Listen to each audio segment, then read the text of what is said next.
Mama Africa, how Miriam Makeba spread hope with her song.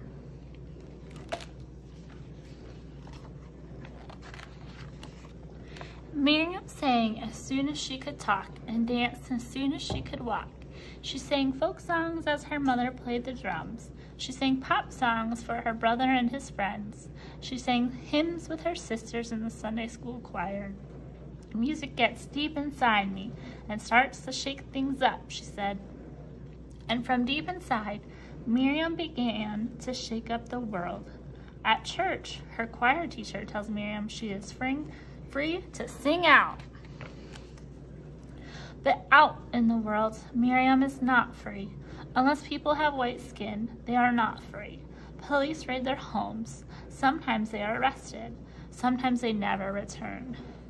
To the bosses, the white people who rule South Africa, Miriam's people are just Bantus. Bantus, as if all people with darker skin were the same. Miriam knows better. They are Xhosa, Ndebele, Zulu, Swazi, Tswana, and so many more. They each have their own songs and languages and histories, but they do have one thing in common. The Basas take away their freedom, so they are all Miriam's people. They have one another, and they will not live this way forever.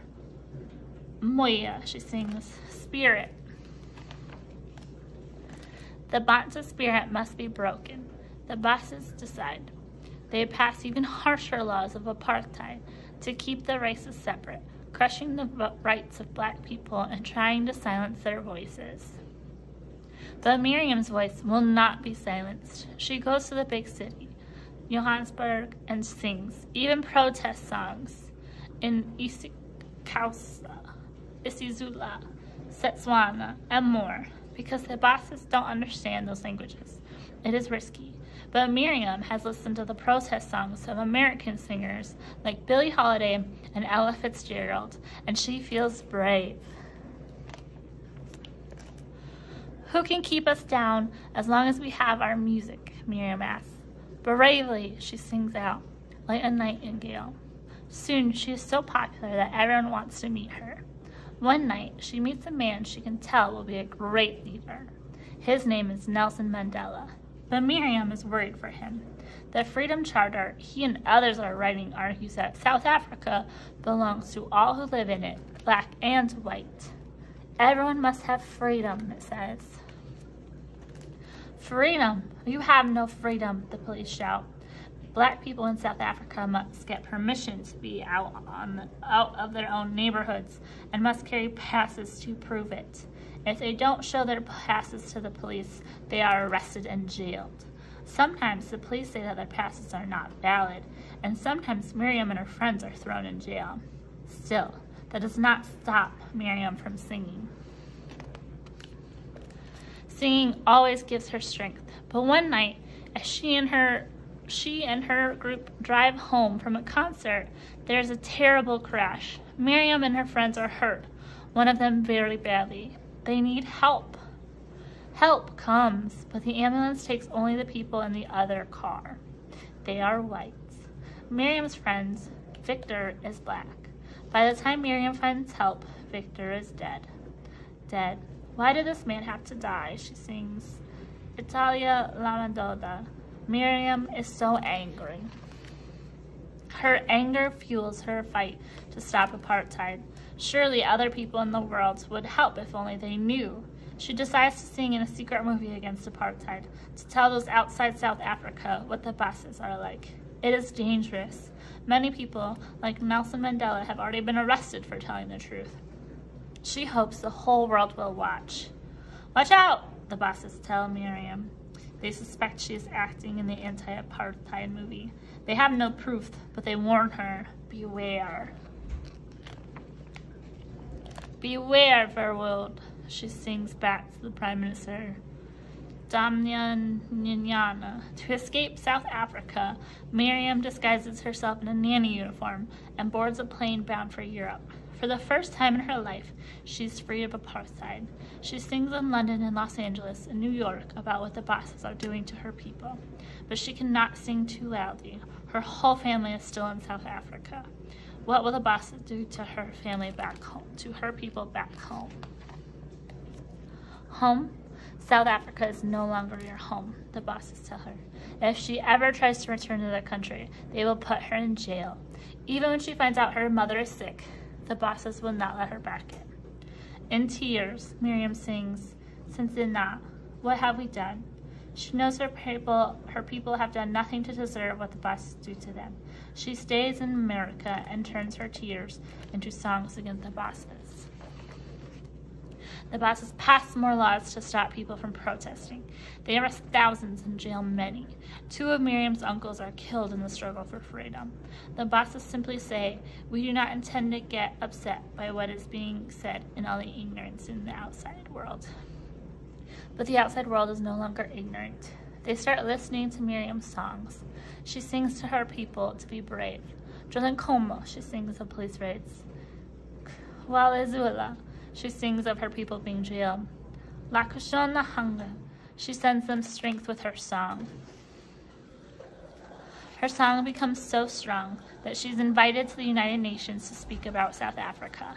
From the stage, she can tell the whole world. The whole world is listening. Miriam feels very small in a giant building. Her voice is small, too, like a nightingale's. But as she thinks about her mother, her family, her people, she finds strength. I appeal to you, to all the countries of the world, to do everything you can to stop the coming tragedy. She thinks about Nelson Mandela, who can lead her people to freedom, and her voice gets stronger. I appeal to you to save the lives of our leaders, to empty the prisons of all of those who should have never been there. As she speaks, her voice grows louder and louder, larger and larger, until it fills the huge chamber and spills into the ocean and wraps around the world. Her voice is like the roar of a lion, a mother lion of South Africa. Mama Africa. Mama Africa, she sings for us. Her people hear her roar. The bosses ban her music, but they cannot stop her song. On hidden radios, her people listen. Listen, she travels the world, America, Europe, Africa, asking people to help their brothers and sisters in South Africa. South Africans, many of them, both black and white, protest apartheid. Marching, striking, speaking, writing. Some black protesters must flee the bosses. They go to the northern Africa and find Mama Africa. Mama Africa helps the refugees, young men and women, even children. She gives them food, clothes, and song. When her song becomes too loud for some, they say she's not a singer but a politician. I am no politician, she says. I just see what I think is wrong and what is right. And then something very wrong happens that shows the world Mama Africa is right. In the township of Soweto, school children protest being taught in Afrikaans, the language of apartheid. They are peaceful. They are unarmed, but the police shoot and kill many of them. Children. The world is horrified. Horrified, Mama Africa watches as protests continue. The children are jailed, and her people fall, one by one, beaten down. She rises up with her song, Setswana Blues. Musicians around the world follow with their song. It's wrong.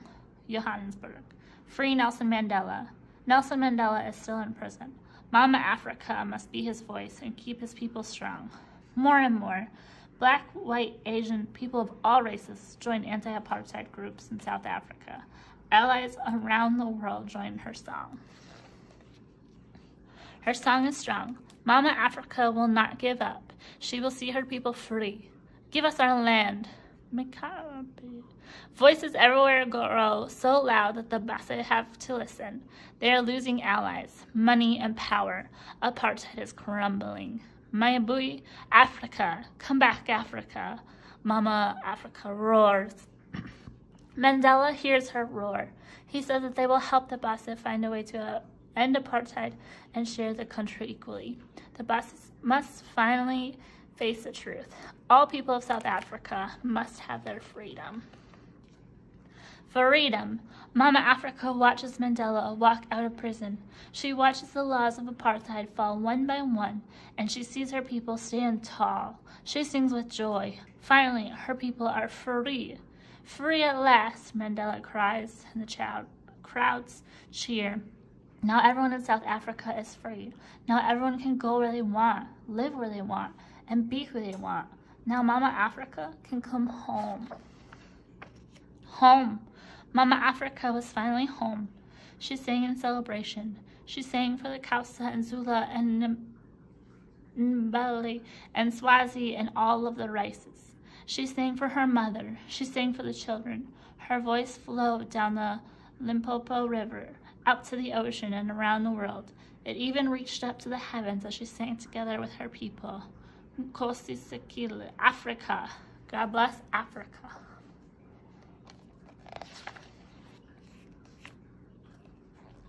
The end.